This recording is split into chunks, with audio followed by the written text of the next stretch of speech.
Tunisia, May 1943. American soldiers stand beside a captured German Tiger I tank, one of the most feared weapons of World War II.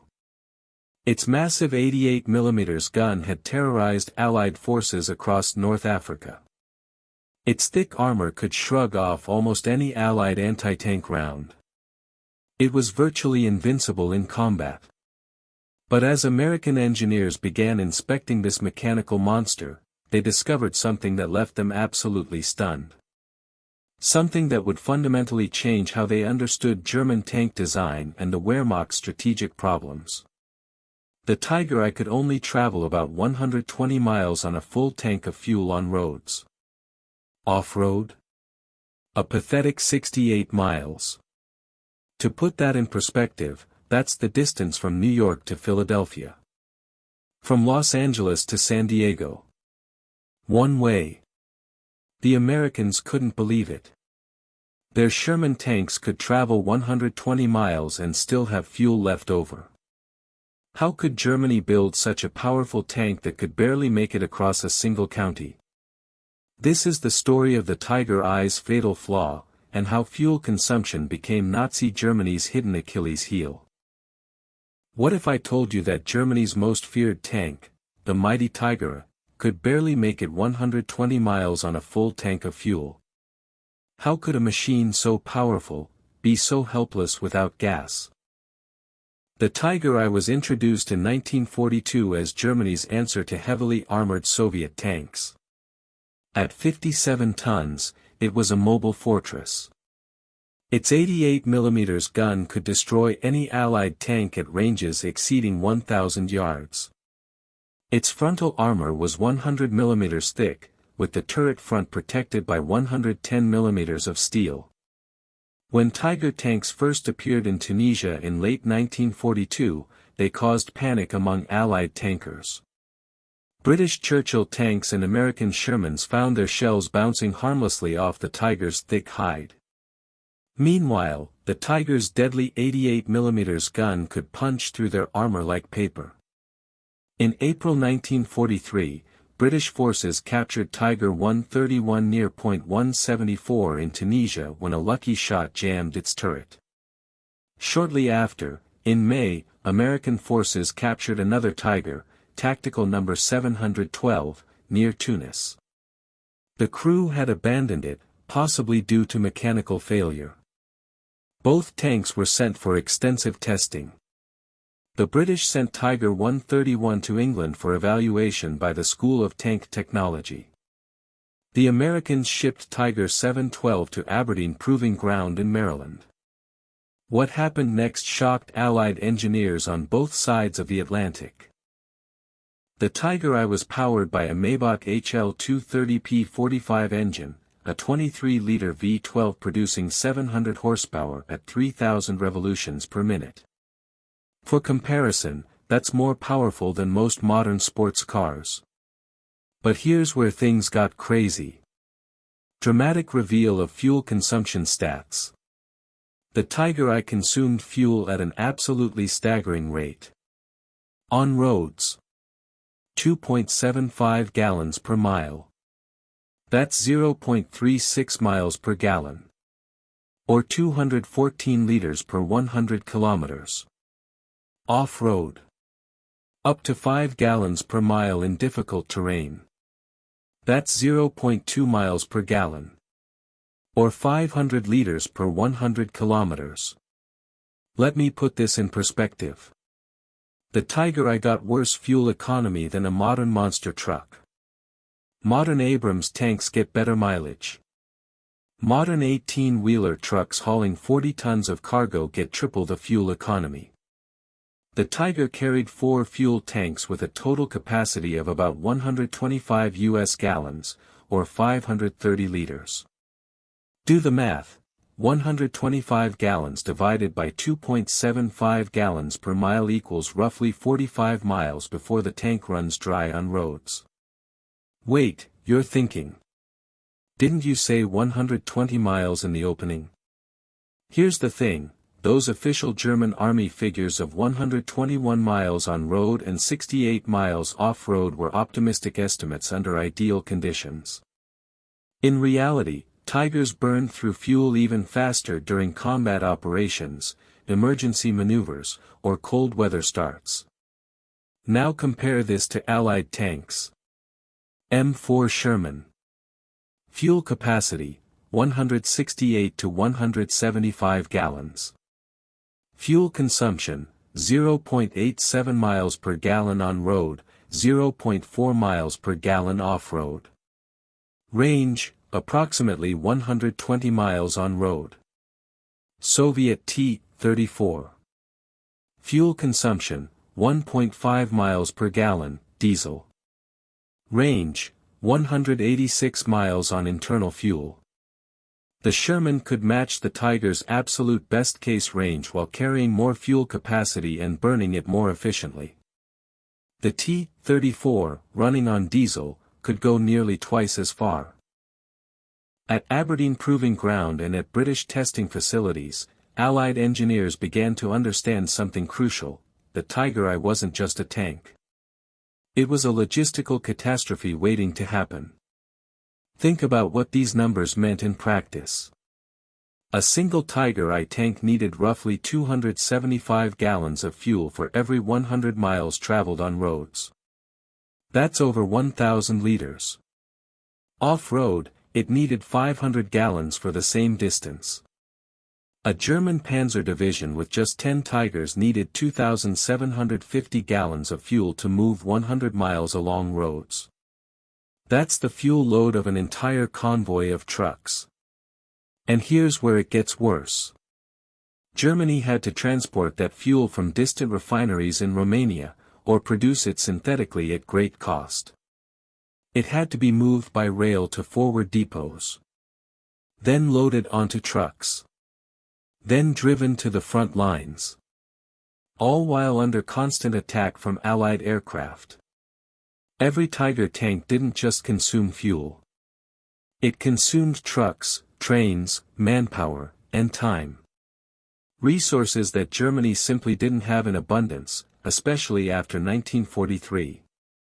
American tankers quickly realized something after testing captured Tigers: these monsters were perfect for defensive operations near supply depots, but absolutely terrible for mobile warfare.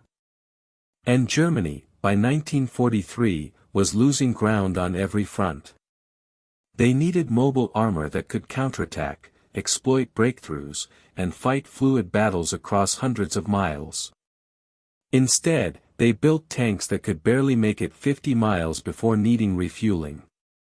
Tigers were frequently abandoned by their crews during retreats, not because they were knocked out, but simply because they ran out of fuel.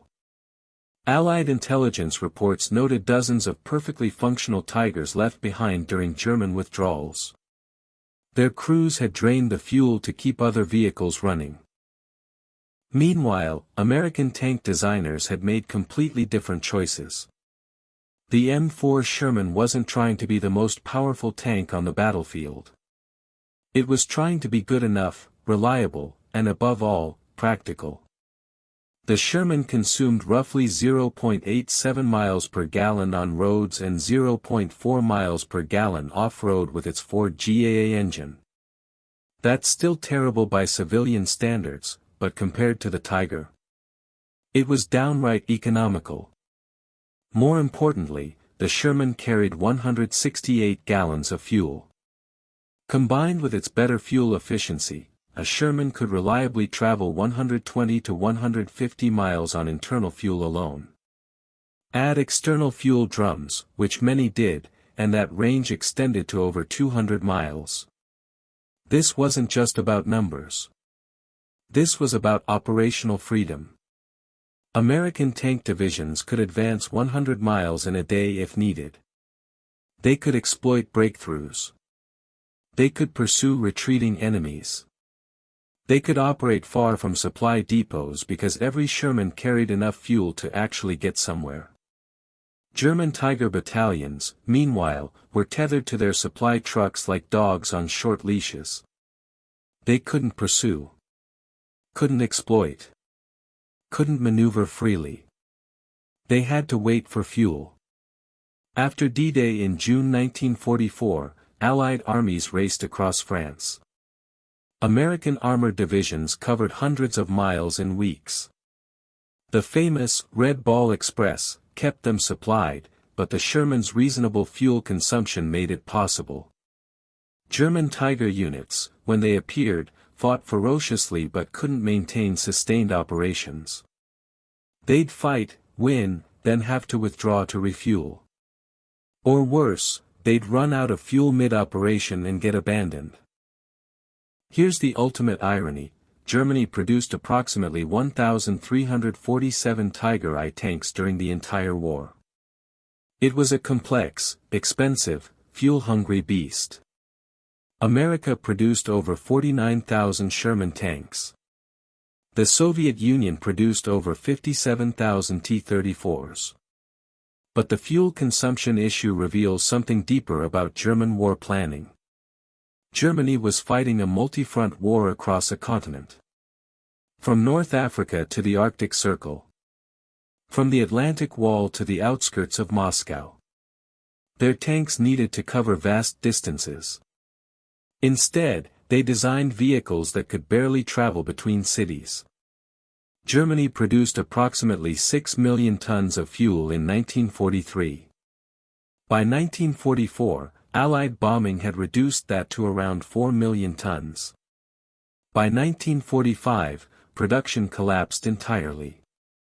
Meanwhile, America alone produced over 200 million barrels of oil in 1943.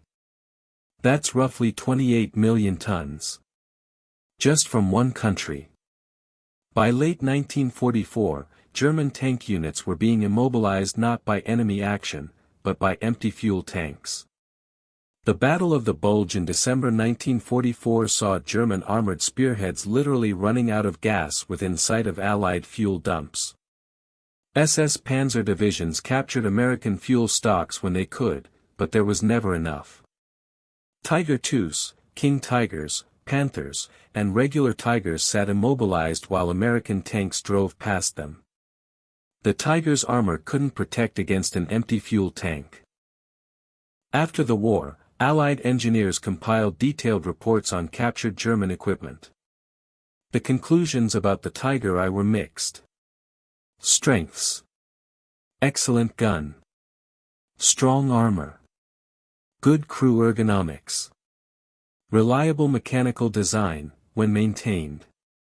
Fatal flaws: catastrophic fuel consumption, over-engineered and expensive, too heavy for most bridges, required specialized rail transport, maintenance intensive. Modern tank design learned from both sides. The American M26 Pershing, developed late in the war, balanced firepower and protection with practical fuel consumption. Post-war tanks like the M48 Patton emphasized operational range as a critical specification. Soviet designers, who had always favored diesel engines and practical range, continued that philosophy with the T-54, T-55, and beyond. Today, Tiger 131 resides at the Tank Museum in Bovington, England. It's the only operational Tiger I in the world.